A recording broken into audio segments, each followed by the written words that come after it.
इश्क की कीमत। रात के अंधेरे में शहर की गलियों में रंगीन रोशनी टिमटिमा रही थी। इन्हीं गलियों में एक कोठा था जहां रूहें बिकती थीं, जिस्म का सौदा होता था और लोग आते जाते रहते थे।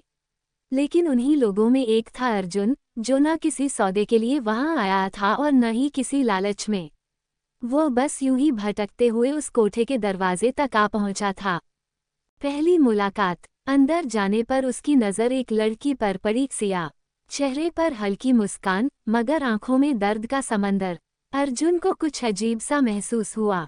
उसने बाकी लोगों की तरह सिया को नहीं देखा, बल्कि उसे समझने की कोशिश की। तुम यहाँ खुश हो? अर्जुन ने पूछा। सिया हंस पड़ी। खुशी जैसी चीजें हमारे लिए नहीं बनी, हम बस जिंदा रहने के लिए सांस लेते हैं।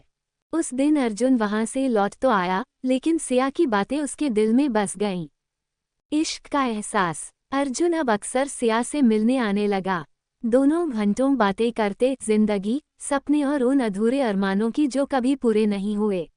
अर्जुन को एहसास हुआ कि वह सिया से प्यार करने लगा है, और सिया भी उसकी नज़रों में वो सच्चाई देख चुकी थी जो उसने किसी और में नहीं देखी थी।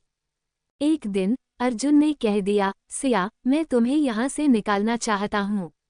मैं तुम्हें अपनी जिंदगी देना चाहता हूँ। सिया चौंक गई। उसने अर्जुन की आंखों में देखा और कहा, क्या तुम जानते हो कि मैं कौन हूँ? मेरी हकीकत क्या है? मुझे तुम्हारी हकीकत से फर्क नहीं पड़ता सिया। मुझे फर्क पड़ता है तुम्हारे दिल से। इश्क की कीमत। लेकिन यह इतना आसान नहीं था।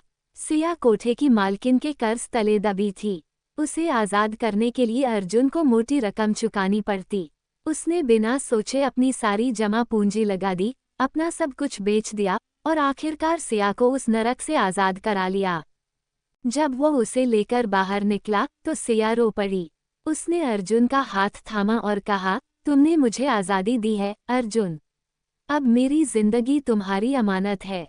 नई सुबह। समाज ने सवाल उठाए, लोगों ने बातें बनाई, लेकिन अर्जुन और सिया को फर्क नहीं पड़ा। उन्होंने शादी की और एक नई जिंदगी की शुरुआत की, जहां सिया अब सिर्फ एक वेश्या नहीं, बल्कि अर्जुन की प्रेमिका, उसकी पत्नी और उसकी जिंदगी की सबसे खूबसूरत हकीकत थी। क्योंकि सच्चा प्यार किसी की पहचान या अतीत से परे होता है, वह सिर्फ दिल से देखा और जिया जाता है। Subscribe for more interesting stories.